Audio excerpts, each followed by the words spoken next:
الصحافة حضرت زيد. هاكا النوار هاكا النوار.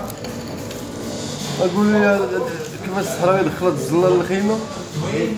واحد الصحراوية دخلت الزلة للخيمة. كي شتي الخيمة نتاع الصحراوة فيها باب من هنا وباب من لهيه. اييه. عرفتي السير المجيد. زيد بحال ديال القدافي. باب من هنا وباب من لهيه. زيد.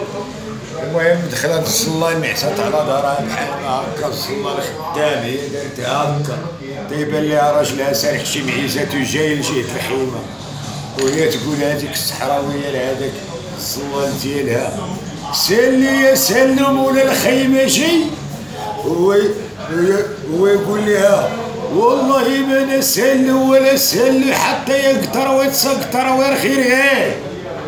شنو هو المفهوم ديالها زعما؟ سير بالك عليا. شنو هو المفهوم ديالها؟ المفهوم ديالها سير تصنت وغادي تفهم مفهمها راسها. اللي فهمو ثقيل يقول. اللي فهمو ثقيل يمشي ياكل الزبيب بالريشه بالعريف.